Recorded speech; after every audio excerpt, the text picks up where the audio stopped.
हिंदी में यूपीएससी की तैयारी से संबंधित प्रोग्राम्स को देखने के लिए सब्सक्राइब करें स्टडी IQ IAS हिंदी। नमस्कार।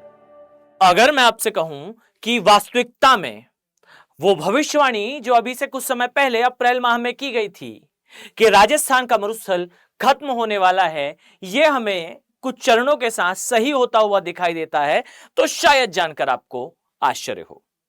लेकिन आपका यह आश्चर्य तब और भी अधिक बढ़ जाएगा जब मैं आपसे यह कहूं कि राजस्थान के कुछ जिलों में 1700% से ज्यादा वर्षा एक दिन में देखी गई। और यह जो 1700% का इजाफा है, यह इंडिकेट करता है कि कहीं ना कहीं मानव के द्वारा की जाने वाली गतिविधियां अंततः हमारे मरुस्थल के खत्म होने के लिए जिम्मेदार हैं। और यहां मैं आपका ध्यान इस बात की ओर भी आकर्षित करना चाहूंगा कि क्लाइमेट चेंज के लिए अभी से कुछ समय पहले ही यह रिपोर्ट आई कि भाई थार का मरुस्थल खत्म होने वाला है, और यह जो एंडिंग है थार के मरुस्थल की, यह एंडिंग आने वाले समय में हमें चरणों में दिखाई देने वाली है। खबर पर चर्चा करते हैं, और उसके पहले जरा मेरे पीछे दी हुई इस खबर की हेडलाइन पर गौर करें। आप पाएंगे कि कहा गया कि थार के मरुस्थल में लगातार भारत सरकार जो सोलर पावर प्लांट स्टैब्लिश कर रही है, इसका भी नेगेटिव इंपैक्ट बायोडायवर्सिटी पर पड़ेगा।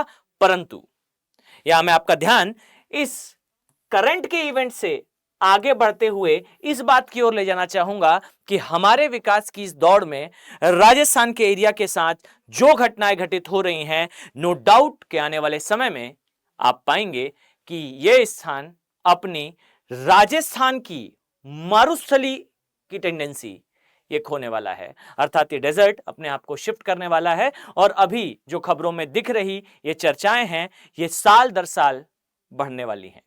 ऐसा स्टेटमेंट मेरा नहीं है, ये स्टेटमेंट वास्तविकता में आप पाएंगे रिसर्चर्स का है, जो लगातार इस बात को इंडिकेट कर रहे हैं कि भारत में मॉनसून तेजी से अपने पैटर्न को चेंज कर रहा है। आइए इस खबर पर नजर डालते हैं और चर्चा करते हैं इस बारे में कि इसके लॉन्ग टर्म इफेक्ट कैसे होने वाले हैं। सबसे पहले तो आप पाएंगे कि रेगिस्तान अर्थात हमारे राजस्थान के एरिया में बाढ़ की स्थिति है। एक बार फिर पिछले वर्ष की तरह इस बार भी अप्रत्याशित बारिश देखने को मिली इस क्षेत्र में। बीते 2 दिनों में भारी बारिश हुई राजस्थान के कुछ इलाकों में, और यह भारी बारिश औसतन 27% और कुछ एरियाज में तो यह 1700% तक अधिक है। डेटा पर जरा नजर डालें तो ध्यान से देखें तो जैसलमेर में जो मौसम की स्थिति है वो औसतन हमें दिखाई देती है लगभग 180 mm की, और अकेले ध्यान से देखिएगा जो औसत है यह है 180 mm, और डियर 6 अगस्त को इस जिले में एक ही दिन के अंदर लगभग 96 mm बारिश एक बार में दर्ज की गई। यानी कि साल भर की बारिश का 55% एक ही दिन में। कहानी यहां रुकती नहीं है, और भी ज्यादा गंभीर होती है जब आप पाएंगे कि बीते कुछ समय में जो बूंदी जिला है, इस जिले में 5 अगस्त को, जो कि लगभग राजस्थान के पूर्वी भाग में आता है, इसके एक स्थान पर आप पाएंगे कि 22 सेंटीमीटर के आसपास जो है वो औसत वर्षा होनी चाहिए, जबकि इस वर्षा का लगभग 65 से 75% होना यह दर्ज करा गया। और ये जो इंक्रीमेंट है, ये जो बढ़ोतरी है, ये ऑन एन एवरेज आप पाएंगे कि सामान्य से 1700% से अधिक है। अर्थात एक दिन में होने वाली जो बारिश है, उस बारिश के औसत से ये 1700% तक ज्यादा दिखाई देता है। आप सोचकर देखिए कि ये कंडीशन नॉर्मल कतई नहीं है।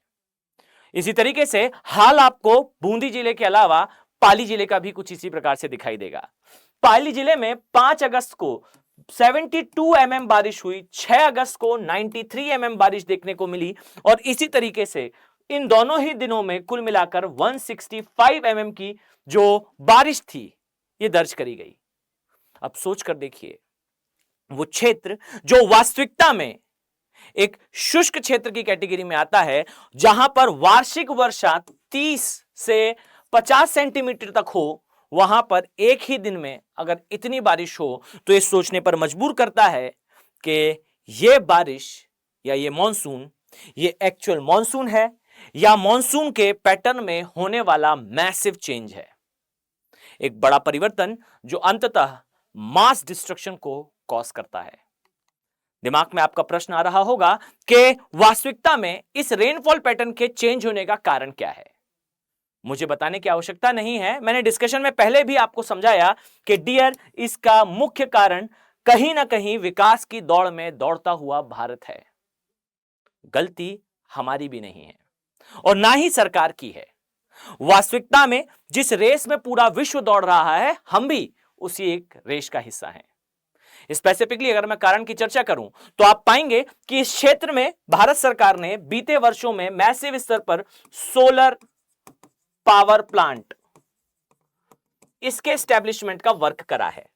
और याद रखिए, अक्सर आपने YouTube पर स्क्रॉल करते हुए इस बात को मिसलेनियस फैक्ट बताने वाले कुछ प्लेसेस पर सुना होगा कि सहारा के मरुस्थल को अगर सोलर पैनल से ढक दिया जाए तो पूरे विश्व की ऊर्जा आवश्यकता को पूरा करा जा सकता है बिना पर्यावरण को क्षति पहुंचाए।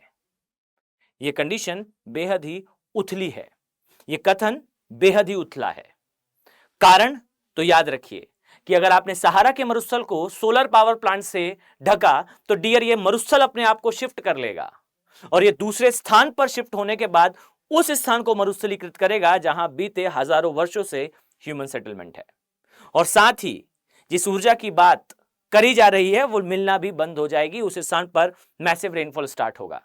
और साथ ही पृथ्वी के वो फेफड़े जो कि हर साल इतनी आर्द्रता निकालते हैं, इतनी नमी निकालते हैं, जो भारत में प्रतिदिन होने वाली जो वर्षा है 24 घंटे अगर कराई जाए तो 50 वर्षों तक भारतीय उपमहाद्वीप में लगातार वर्षा हो, इतनी आर्द्रता निकालने वाले जो वन है जिसे आप अमेजन के वनों के नाम से जानते हैं, वो खत्म हो जाएंगे। अर्थात अमेजन के वन हो या सहारा का मरुस्थल, ये दोनों ही आपस में कनेक्टेड हैं। कुछ उसी प्रकार से थार का मरुस्थल का खत्म होना अंततः भारतीय महामॉनसून के एंडिंग को ट्रिगर करेगा। यानी कि जिस मरुस्थल के हम हरे होने की बात कर रहे हैं डियर, ये ग्रीन हमारे लिए पॉजिटिव ग्रीन नहीं होने वाला।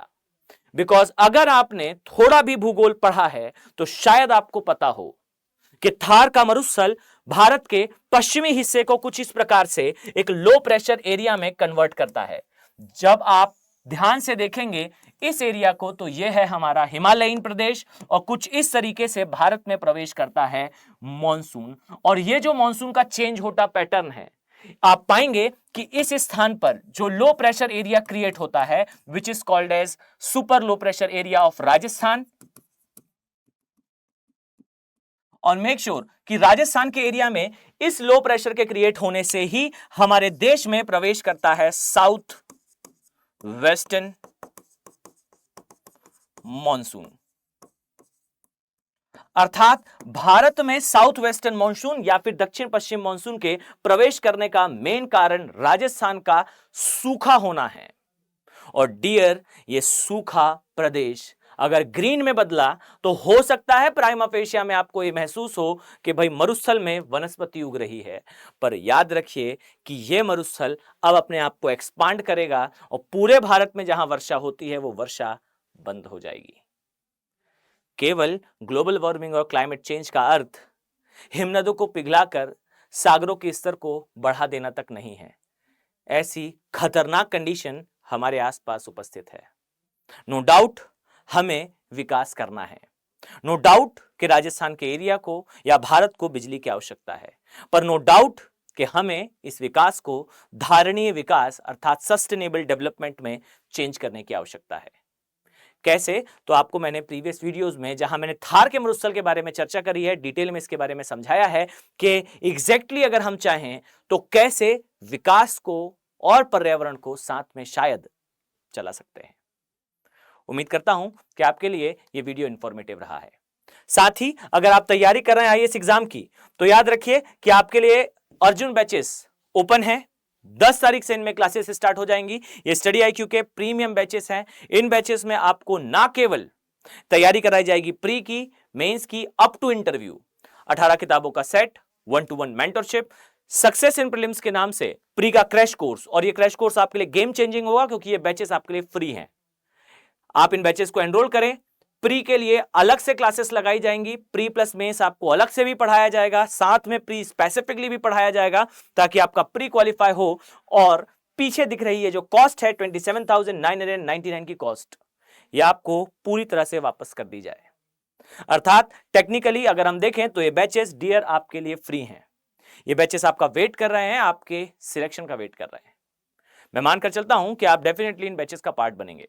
साथ ही अगर आपका ऑप्शनल सब्जेक्ट ज्योग्राफी है और अगर आप चाहते हैं कि आप मेरे साथ इस सब्जेक्ट को कंप्लीट करें, भूगोल वैकल्पिक ये बैच स्टार्ट होने वाला है 20 अगस्त से और इनमें क्लासेस होंगी रेगुलर बेसिस पे। और आपका सिलेबस ना केवल ऑप्शनल का, अपितु मैं आपका ध्यान आकर्षित करना चाहूंगा दैट भूगोल एक ऐसा ऑप्शनल सब्जेक्ट है जो हाईली डोमिनेट करता है यूपीएससी के प्रिलिमिनरी एग्जामिनेशन को। 30 से 35 प्रश्न जो हर वर्ष यूपीएससी ज्योग्राफी प्लस एनवायरमेंट से प्रिलिमिनरी एग्जामिनेशन में पूछा है, डियर ये question they were like a peanut for you, आपके लिए बहुत आसान होंगे क्योंकि आपका ऑप्शनल सब्जेक्ट ज्योग्राफी होने वाला है। हम इस अप्रोच से इस बैच को डील करने वाले हैं। उम्मीद कर रहा हूं कि आप डेफिनेटली इन बैचेस का पार्ट बनेंगे और आपके सिलेक्शन को इंश्योर कराने के लिए ये बैचेस आपके लिए ट्रेमेंडस हो सकते हैं, गेम चेंजिंग हो सकते हैं। इस उम्मीद के साथ कि आने वाले समय में डियर मैं आप सभी सीरियस आईएएस एस्पिरेंट्स को इन बैचेस में देखने वाला हूं। चलिए मिलते हैं नेक्स्ट वीडियो में। Have a very nice day.